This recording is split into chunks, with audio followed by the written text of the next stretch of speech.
This is a show for grown-ups. And they say bad words. And they say bad words. Say final warning. Final warning.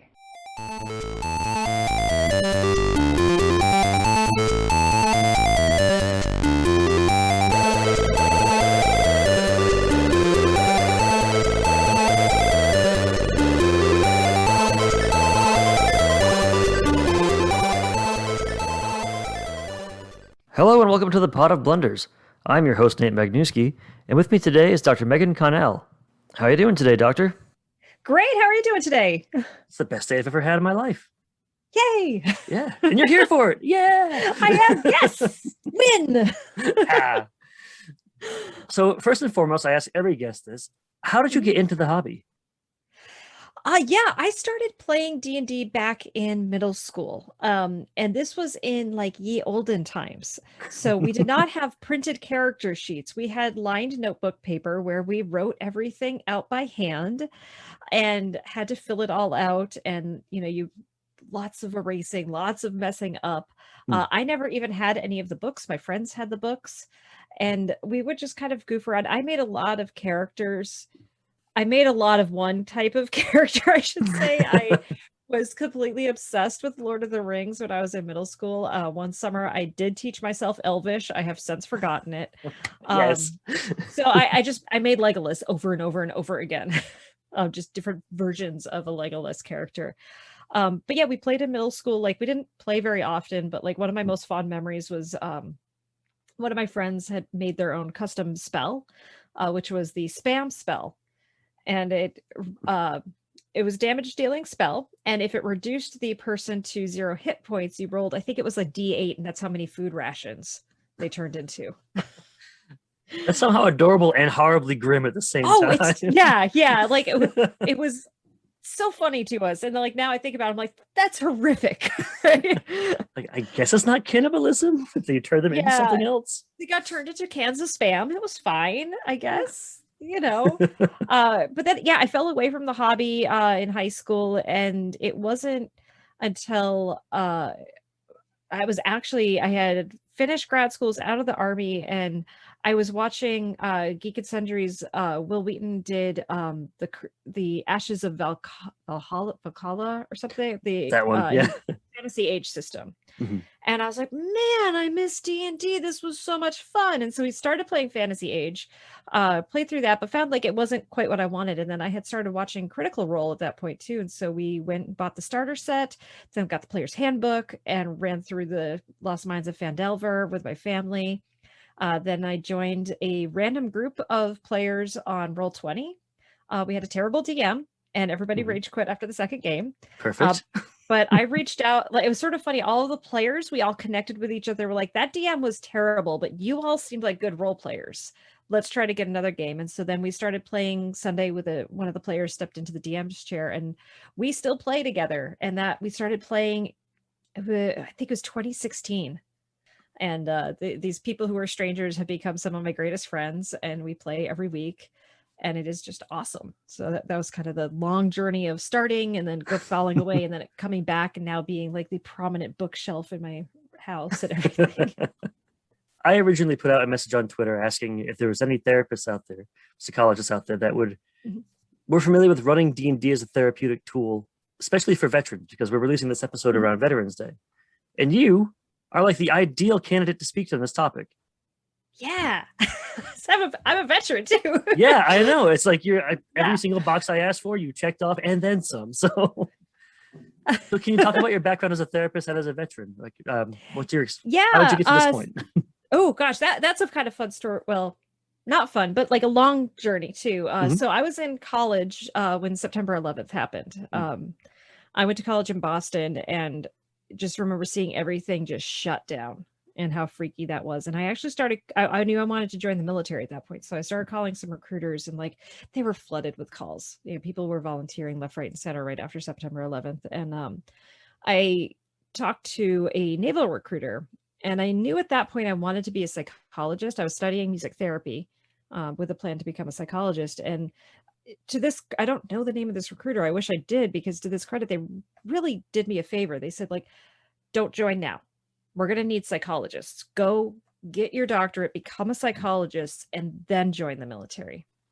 And that was what I did. I found about a scholarship program called the Health Professional Scholarship, where I got the last couple years of graduate school paid for by the Army while I was a second lieutenant in the inactive reserves, and then went full active duty and was commissioned as a captain, and served for 7 years active duty Army as a psychologist, deployed to Iraq, and went there, got the pin and all that good stuff. And then left the Army in 2016, I think 2017. Oh. I did 7 years in the Army, and then I did a few years in the reserves after that. Wow. Alrighty. So when people come up to you and say thank you for your service, how do you appreciate that? Is that cringy to you? No, it's really nice. Like it's people trying to show their support. And I know a lot of people feel very awkward when they're being thanked, but it's the thing I would say is just thank you for your support, because we don't always have the support of others with what we do. And it can be hard because sometimes, we're supporting the country, and there's so much that's divisive in our country. And sometimes people see those of us in the military as, supporting something that they don't believe in, and it can really take it out on members of the military. And so having support is it's wonderful, and we're so thankful for it. So I'm going to get the terminology wrong, but I understand that you practice acceptance and commitment therapy. Yes. Is that correct? Hey, you got something right today. Got it. Yeah. Got it in one. No editing this today. Yes. Can you explain, how does that? I'm familiar with cognitive behavioral therapy and dialectic behavioral therapy. I don't know about this other one. Can you explain how they differ? How it works? Yeah, well, there's actually a lot of overlap with them. So CBT is considered like a second wave behavioral therapy. So behavioral therapy would be the grandpa or grandma, then cognitive behavioral therapy, and now ACT is a third wave. So ACT and CBT are very, very similar in a lot of ways, in that spends a lot of time looking at thoughts and understanding how you think and what you think and how that interacts and affects your behavior. In ACT, though, we look at everything in terms of what's called the hexaflex, which I kind of love because it sort of looks like a D20 when you look at it. And in ACT, it's not so much about getting rid of your symptoms. It's about learning to do things even if. And so and we do that through identifying our values, figuring out who you want to be as a person and what's important to you, and how do you go about doing those things. And learning to understand that you are a dynamic self, that you are kind of ever changing and ever evolving, and that you have thoughts, but you are more than the sum of your thoughts, and you don't need to believe everything that you think. And learning how to see and accept things and yourself for what they are, and learning how to be in contact with the present moment. If we can get all those principles working together, what we get is what's called psychological flexibility, which basically means being able to go with the flow with what comes up and being able to figure things out as they arise. In ACT, we kind of view pathology, so meaning, psychological disorders for the most part, as arising from being too rigid, holding on to conceptualized sense of self too much, even despite overwhelming evidence that it's not helping you, believing things that you think, denying things as they are, being out of touch with the present moment, not having clear set of values, and not pursuing things that matter. If any or all of those things are out of whack, you're not going to have a very well-balanced life. And what I love about ACT is it's not about getting rid of things, because I talk a lot with my clients who will say things to the point of well, I'll do my homework when I feel motivated to, or I'll start applying for jobs when I feel like I can. And it's if we wait until then, you're never going to do it. The actions of those things come before the behavior. If I waited to do my taxes till I felt motivated, I wouldn't do them till the IRS was auditing me and yelling at me because I hadn't paid them for several years, right? We have to make space for the pain in order to go and do what matters in our lives. And it's a really interesting concept. It's this idea of looking and going, okay, I don't want to get out of bed today, but the person I want to be gets out of bed, and they go and they make breakfast, and they take care of their kids, and they pursue their hobbies, they pursue their career. And so as painful as it is to put one foot in front of the other and to get out of bed, I'm going to do that because that's what matters to me. So it's not a pain averse therapy, and it's not an avoidance therapy. This is really Oh, a nuts and bolts, like getting into the mess of it. yes, it really is. It really is. Yeah, it's getting into the midst of it, and like, Yeah. um, it works really, really well. I've I'm the kind of person who, like, I want to do it sort of the I give it a try stuff. So like anytime I'm reading new therapeutic interventions or stuff, I try to see like, okay, could I apply this? Can I see how it can be effective with what I understand about how the mind and the brain work and everything? And act like it works so well, man. It's so nice. So how did you learn or decide that D&D would be a good therapeutic tool for you? It was actually when I had started playing the Sunday D&D game that I'm a part of. I was cleaning my house one day and letting my brain wander, as you do when you're cleaning, because you don't want to focus on mopping or whatever it is you're doing. And I'm going like, I'm a psychologist. I have now played 2 D&D characters who seemingly are incredibly different from one another. And they have to have something in common, though, because they both came from my brain. They're original characters that I came up with and thought would be fun to play.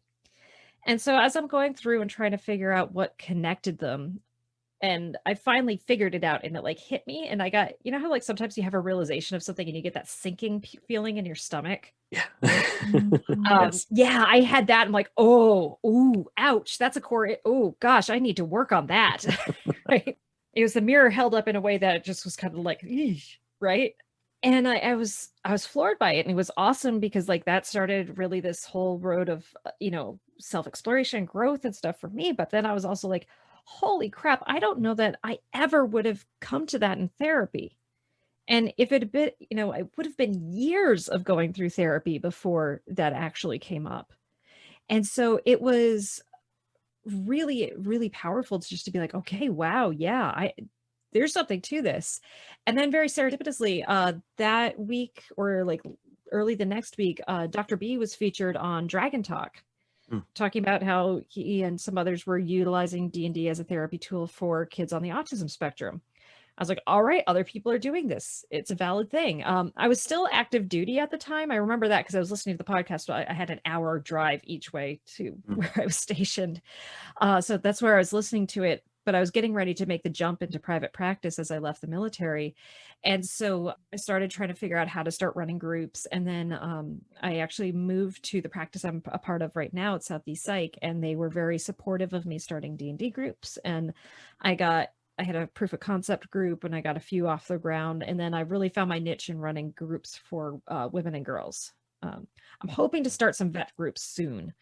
That's another passion project of mine. But I have found with adult clients trying to get a group going is incredibly hard because of the bane of existence for all gaming groups, which is scheduling. When you're in high school, middle school and high school, your schedule's a little bit more predictable week to week. For adults, not as much. And so it's a little bit harder to get people to commit and come in for that time. Would you ever consider doing therapy for a group like over Zoom or Roll20 or something? I'm doing that right now, and it's okay. Definitely can do it. I prefer face to face for one reason. Like I cap the group size at 4 when I'm doing a Zoom game, just because with people talking over each other, if you get to have 6 people, like when people are getting excited, too much is going on and you can't focus very well. And so that way people are getting individual attention. But like there's just something about getting to play in a room. Like my Sunday game is over Zoom. So like I'm not knocking playing online. It is amazing and wonderful, and please do it. But more for me, for therapy, I think it's better when it's face to face. Though, like I said, I am running them online right now because of COVID. I might continue to do so. I'm just going to have to see what the future holds. Yeah. So how does it differ from running a traditional D&D group? Is it like, okay, you're going to go attack the orc, but first you have to tell me about your father? Like, how does it work? Well, so in my groups, there's a few different things at play. Like I said, my groups are called the Self-Rescuing Princess, and it is for women and girls, and we find our voice through play. So some of the things that we know from research on women's socialization, specifically in America, is we're taught to compete with each other. Women are not taught to be supportive and helpful of each other. We're taught to see one another as competition. And there's a lot of backhanded compliments that happen among women, and stabbing, like that whole stabbing in the back and all that stuff. And like, I firmly believe that that is a cultural thing. That is a taught behavior, and we can unlearn that. And so I want women and girls in my groups to form solid relationships with one another, to really connect and feel supported and safe with each other. And I also want them to learn that their voice has power, and that what they say matters, and how they interact with the world matters. And this is such a wonderful medium for that, because they can go out into the world and they can interact and see what happens without consequence. And so like, I remember one group specifically where they were trying to find this dragon. And so they were sent off to an island nation. And they came charging off their boat that just landed and went right to the chief of this group and started demanding that they give them everything. And this group had, I think more than half of the girls in the group were on the spectrum. And so I was given a chance to pause things. And so I folded up the Dungeon Master screen and set it aside. And we started talking about, how do we identify what the social norms are in a new setting? What are the clues that we can look for? And like, I had a whiteboard in the room, and we started writing it out, what the clues that I was giving with the different NPCs and what they were seeing in the, in the context. And they all were figuring out it very quickly. They're like, oh God, we were just terribly rude. Like, we're these outsiders who they have no reason to trust, no reason to talk to even, and we're just demanding their time and demanding their resources. It's like, yeah. I'm like, okay, that's not good. And so I was like, all right, let's rewind. Your ship has just pulled in. And then we put the Dungeon Master screen back up. And so there's a lot of that where we pause and process and talk things through. And like, it's really interesting. I used to be an over prepper for my games. I think as all early Dungeon Masters are, you prep way too much. Yep. And then you go to wait, it's really interesting. You go from like pages and pages of notes to like one little line, like cat statue. It's like, yep, I got this. It's 4 hours right there. It's fine. Yeah, it'll be fine. But like, one of the things that I've found is, as I have moved to less preparation, I've become much more willing to see what comes up in the gameplay and to turn that stuff into therapy. And so a lot of it's playing with several things in mind. I'm got the rules, I've got the story that's going along, I'm doing all the NPCs, I'm doing the voices, I'm making sure everybody's having fun and a positive social experience together. But then I'm looking for beats, I'm looking for things that are coming along where I can go, aha, here's a moment that we can connect with each other. I think one of my favorite things in the group, this one group, pretty much every player ended up somehow getting the light cantrip. And anytime they had disagreements, they would cast the light cantrip on the eyelids of their party member. And like, it was sort of this, it was this funny way of like, they were kind of like, batting and annoying each other. But it was also a way that they ended up really showing each other affection. And like, one of the players, like, I think the player had a really hard time connecting with people and believing that people wanted them around. And so that came out in how they played their character. And like, at one point they had their character go into the room that they were all staying in at the inn and climb under bed and pull the covers up over their head. And one of the other characters came over and had been collecting rocks. And they're like, I'm going to cast light on one of my rocks. It's like, okay, I'm going to put the rock under the bed with her. And then it's like, the player pushes the rock out. She's like, I pick the rock back up, recast the light, and put it under. And like, it was just this beautiful moment of role play where like, this player finally had to be like, we're spending so much time on this. And like, the other player's like, yeah, because my character wants to make sure your character's okay, and your character's not acting like they're okay. And I want to make sure that they are okay. It's just these wonderful moments. And like, for maybe a traditional non-therapy game, you might not, you might kind of go, okay, that happens, and then let's move the story along. but it's kind of recognizing those moments of connection and those moments of growth, and when to pause and when to stop and process. And so that's really the main difference between like your normal game store game and a therapy game, in my opinion, plus documentation and prep and everything else too that goes into it.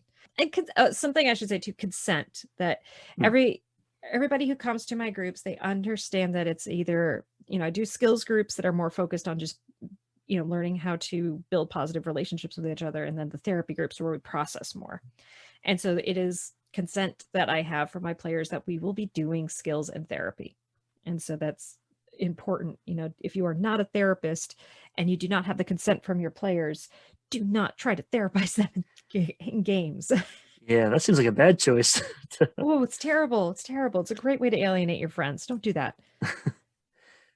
So if you got this veterans group running, what sort of issues do you think you would be able to tackle with this? Would it be more the social skills? Or would it be dealing with combat fatigue, as the old timey phrase was for it? Like, what's the goal? Or is it too individual because you don't know who the members are yet? It might be too individual depending on the members. Like the group, the veterans I think of that I want to have in my group the most were the ones that I saw being med boarded out of the Army who didn't know how to be anything other than a soldier. I'm actually doing a show on the psychology of Falcon and Winter Soldier. And like, that's one of the things that really struck me, both with Bucky to a certain extent, and then also with Walker, was that they didn't know how to be anything. Like Bucky was learning how to be a person outside of being a soldier and being the Winter Soldier. And then for Walker's journey was really freaking interesting. Yeah. In that. But like in his disciplinary trial, like he's even saying like, you all made me into this thing. I have heard so many soldiers say something similar. It's like, I've been made into an incredible soldier. I'm really good at going to war. I don't know what to do here anymore. And these were soldiers I was seeing who had been deployed 7-8 times to Iraq, Afghanistan. And like, one of the things I know a lot of them missed is that camaraderie of, that you train for months with these people, then you go and you just live amongst them for months and months and months, and you like live and die together. Yeah. And you come back home and suddenly you're spread out and everybody's moving and it's gone. And so one of the things that I think you can really get at the gaming table is that camaraderie again, is that ability to utilize your skills, to utilize your knowledge, but in a way that's a little bit more socially acceptable as a civilian and a little bit more fun. And I think there's just a lot of ways to connect and to find yourself, and also to kind of honor those skills, because like you don't get to think about tactical planning for an entrenched enemy, right in your day-to-day life, but like that certainly could come up in a D&D campaign. It's fun to flex your knowledge. That's something I didn't understand really until I started working with veterans. I used to be a certifying official at a school, and I would be their de facto like friend and help them guide them through the school and what have you. And I don't think I appreciated how close they were, how much of a loss of a family it was when they separated from the military. Because a lot of them talked about, oh, I'm so glad I'm out, etc. But there was always something with a lot of them, not all of them, that was, it was a chunk of them missing, it felt like. And it took a lot of work for a lot of them to get through that. And it's an ongoing process too, And I'm civilian. I don't know what I'm talking about all the way here, but from what I've witnessed, I don't want to assume things about every veteran. Yeah, no, for many, it really is this loss of like another family and another sense of identity too. And I think, so where I was stationed last, I worked a lot with the wounded warriors, and so people who are transitioning out of the military due to medical issues. And so for many of them, it wasn't their choice to be getting out. They didn't want to be getting out. They wanted to stay in. They wanted to stay with these men and women that they had been training with. And like, they just didn't know quite what to do and how to sit with all of this stuff. So if we have veterans at our tables, if we have active duty folks at our tables, how do we support them? I mean, we're not there to therapize them and doctor to them, but how do we make sure that we're presenting an open, welcoming table that they're going to have a good time at? Oh, it's a great question. Open discussion is probably one of the best things that we can do. Session 0, I'm so glad that it's basically become the norm now to talk about what's in bounds, what's out of bounds. Also, utilizing some form of safety tools is really, really helpful. So these are ways for players to communicate that they're uncomfortable with something. I believe the person who came up with this is a veteran. It's called the Luxton technique. It's sort of a newer version of the X card. So for those who don't know, the X card is where you have an X card on a card with an X on the table. And if something's going on that's really upsetting to one of the players and they want to cut away from it, they just, touch or hold up the X card and you move away from it. In Luxton technique, you do that. You touch the X card or something as a pause, but then you can state kind of what you need to have happen. And so it could be a thing of, I really want us to say, I need us to save this NPC. Or to say, like, this is reminding me a lot of this thing I went through, and it'd be really important for me that this happens or something. And so in the X card technique, it's the idea that you don't talk about whatever's going on, you just immediately cut away from it. And in Luxton, you get it feels like a little bit more player agency comes into play. Yeah. Getting to talk that stuff through. I never heard of the Luxton technique. That's really interesting. It's not about avoiding it. It's not about cutting to black and we'll retcon it later on. It's really about you're giving someone permission to make it a little uncomfortable or you're giving the player power. It's a power dynamic thing that shifts entirely. Exactly. Huh. Yeah, it's giving that autonomy to your players because, from what was the author of the Luxton technique wrote up was like, they utilized the X card at one point and the scene got cut away from it, just never got talked to. And they're like, I didn't like that. Like that didn't feel good either.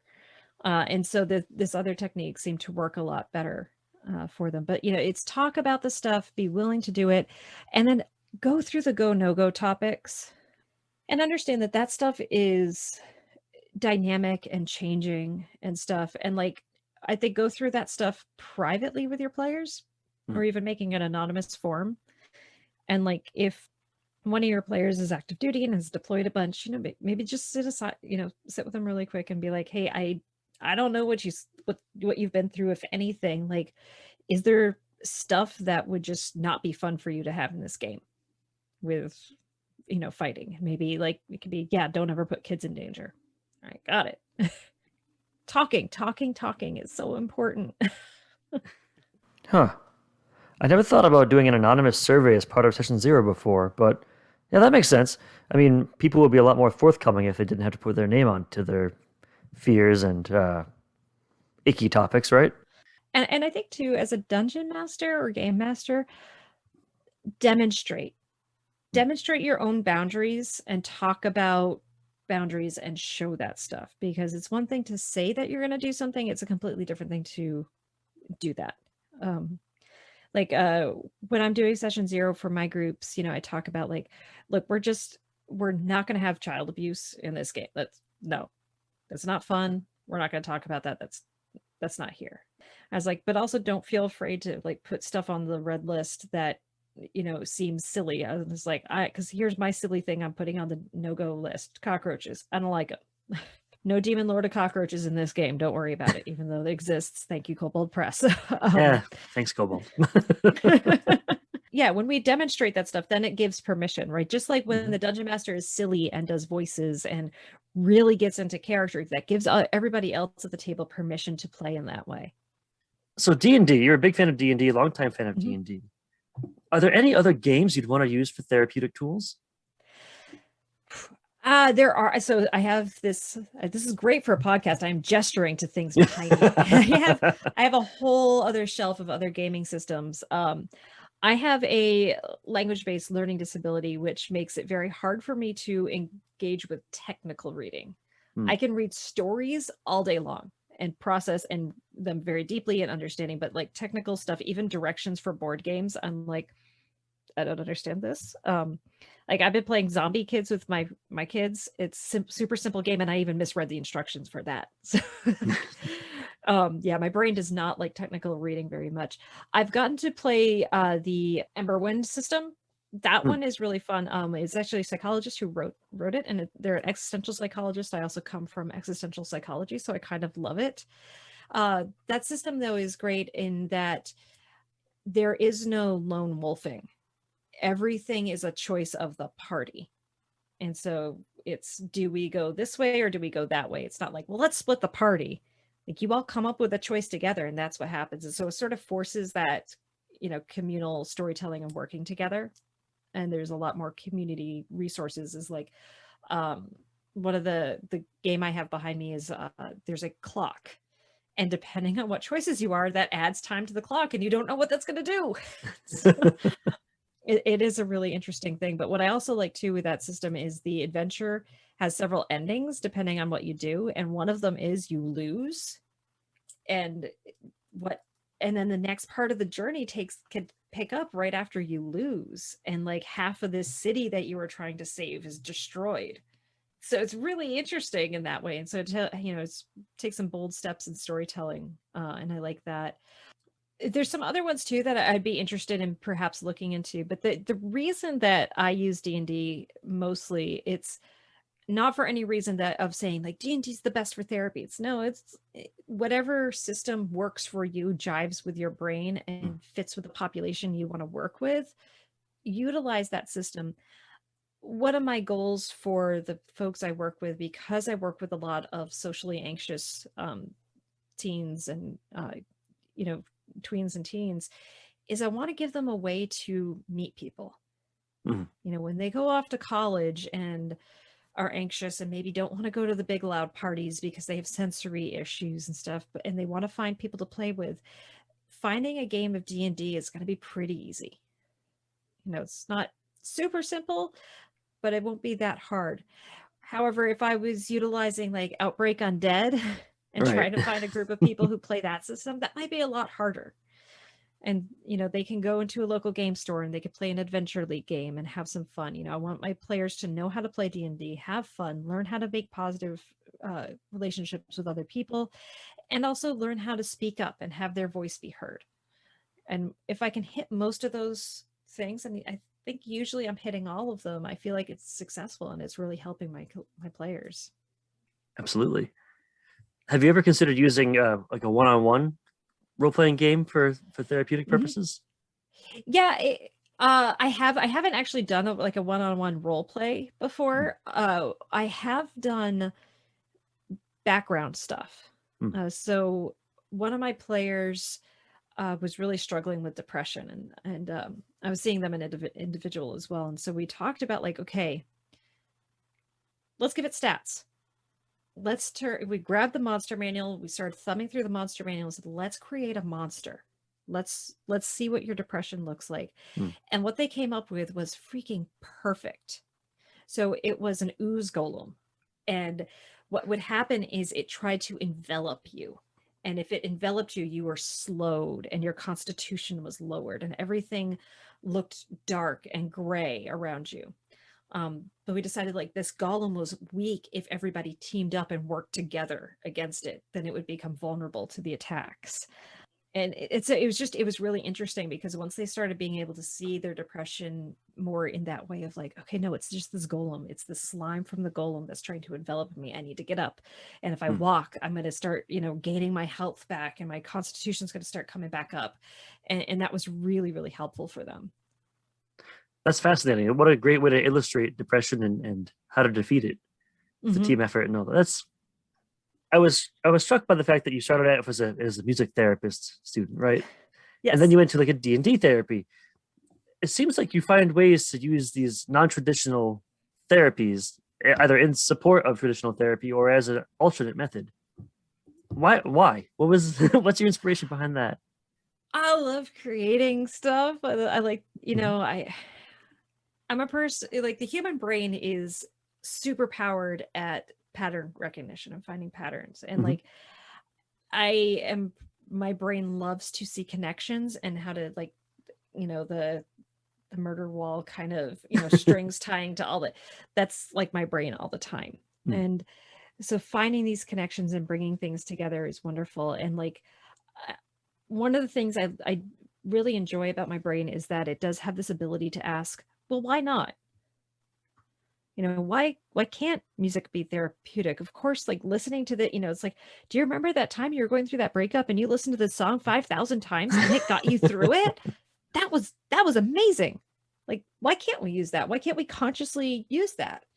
And like, wow, think about all the stuff that you've learned about yourself through playing this game, and look at, how these superficial relationships with people suddenly became some of the best friendships you've had in your adulthood through playing a game. Why can't we use this consciously? Why can't we intentionally take this out and make it a part of life? That's just part of how my brain works. You seem like you like to stay busy, and I say that because in addition to everything else you do, you also have Geeks Like Us and Psychology at the Table. Yep. And brain noodles and clinical role. And then I do consultation work and teaching with Leyline Geek Therapeutics.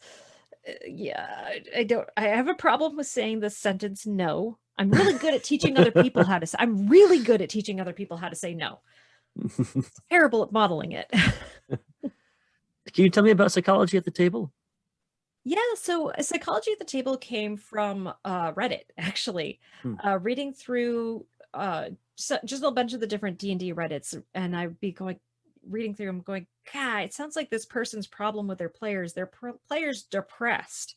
Or it's like, oh gosh, that player sounds like they're incredibly socially anxious. Or, that sounds like mathematics disorder at the table. And I realized, like, wow, I think a lot of game masters and dungeon masters would really benefit from learning just a little bit about what these disorders are, how they can present, and how you can be a good friend, not how you can be a therapist, because that's grossly inappropriate, but just how to be a good friend. Like, if somebody at your table gets socially anxious and has a hard time making decisions, don't give them a what do you want to do? Give them a would you like, do a choose your own adventure. Would you like this? Would you like this? Right? If someone at your table has mathematics disorder, let them use a dice roller, or D&D Beyond, because they can just click it and it does all the math for them, right? If someone at your table has ADHD, get some quiet fidget toys that they can play with to help make sure that they're not making like lots of loud dice rolls and things that are distracting to everybody else. And it's just things of like how to be a little bit more accommodating, how to think about things, and like how to talk to your players too. I think one of my favorite panel presentations I did was at PAX Unplugged, where is basically how to have a conversation with your players. Anybody who's been on D&D Reddit is probably quite familiar with the chart, which is anytime someone starts complaining about a player, someone posts the chart, and step one of the chart is talk to them like an adult. So many of us don't know how to do that anymore. Like, we don't know how to have a difficult discussion with somebody and how to talk about like, this is a problem, or to ask like, what's going on? Why do you think that is? Whoa, there's a lot to that. That's a simple question with a really complicated answer. I think we've gotten very, very polarized in how we tend to think about things. That we are either good or bad, we're on or off. And really, like, that's not how we work. Everything is incredibly dynamic, and it is this scale that slides around. And so like and my ability to be very comfortable with that, I swear, comes from acceptance and commitment therapy and learning to accept like I am both good and bad, right? And that is the truth of things. But we have this idea of like we have to be right, and like people get very bound up in this idea of like I am right, I am valid. And it's like, hey dude, like I'm just saying like how you approached the problem over there wasn't nice, or was it, and like people tend to be so defensive. And of course I'm making broad generalizations here, but it seems like we don't really know how to take feedback anymore in a way to help us grow. And we don't see that as a like, oh, you're right, I do kind of do this thing, and that's not a good thing about me. Let me see how I can work on that and grow.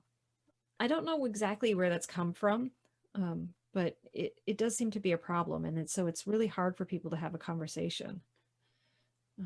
So, yeah. Yeah, you're absolutely right. And I have seen the chart a billion times on Reddit. So, yeah, it's like, just, have you talked to them? Well, no, it's awkward. And? You need to do that if you want to continue doing the game. So... Yeah. And like, I think if I could give a quick tip to people for how to have a difficult conversation with somebody, own the fact that it's difficult. sit down with them and go, I feel incredibly nervous and I feel like this is going to be a really awkward conversation. And once you say that and it's out of the open, it honestly can go a lot better. It's like nerves are this very, very weird thing.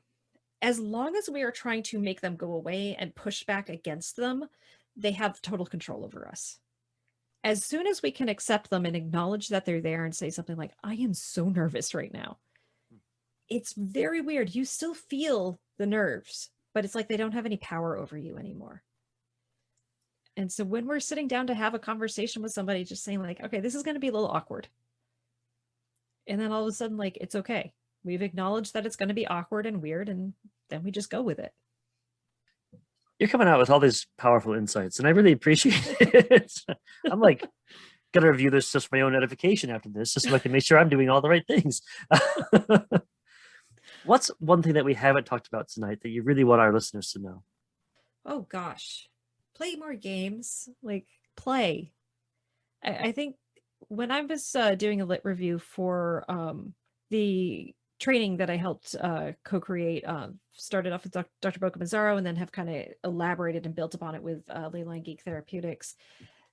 The study that stood out to me the most, and I'm going to be a bad psychologist because I can't remember the authors or the year, so sorry about that, but it talked about this idea of alibis in play, and that for grown-ups, we don't play, in part because our culture sees play as something for children, and that you are childish if you play, and that we can only play as adults if we have an alibi. So if we're playing with our kids, or if we're playing for the charity league softball game, or or something along those lines, those are the only reasons that we can play. And like the research that we're coming out with recently about like the importance of having fun and playing, I kind of put it into the category of no duh research, but it does show like it's so vitally important for us to play and have fun.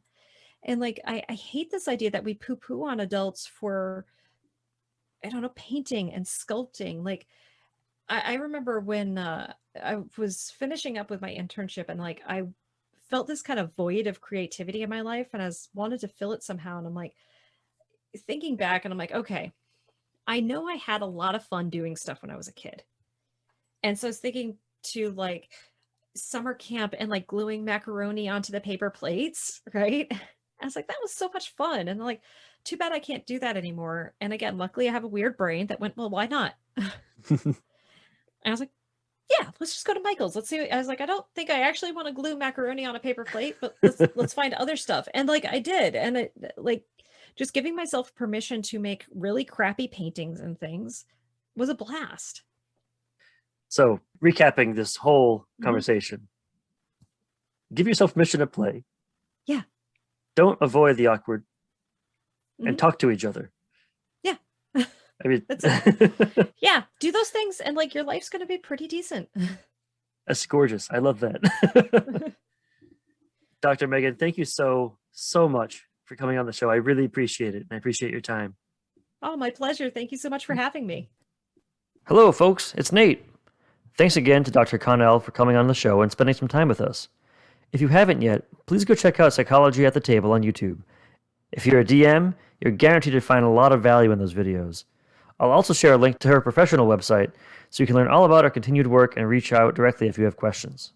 If you want to support the Pot of Blunders, please consider heading to our Patreon page, patreon.com/potofblunders, all one word. We've got membership levels ranging from $1 to $10 a month, which will get you access to things like our Discord, exclusive episodes of Jumping the Street Sharks, as well as a variety of other perks.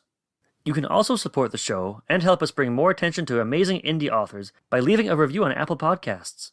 We really appreciate any help you can give. We love hearing from you. You can always find us on Twitter at Pot of Blunders, and you can also reach us via email at potofblunders@gmail.com. Want more reviews, interviews, actual plays? Head to potofblunders.com and learn about even more amazing indie games. Thanks for listening. For the Pot of Blunders, I'm Nate Magnuski, and as always, may all your Ds be 12s.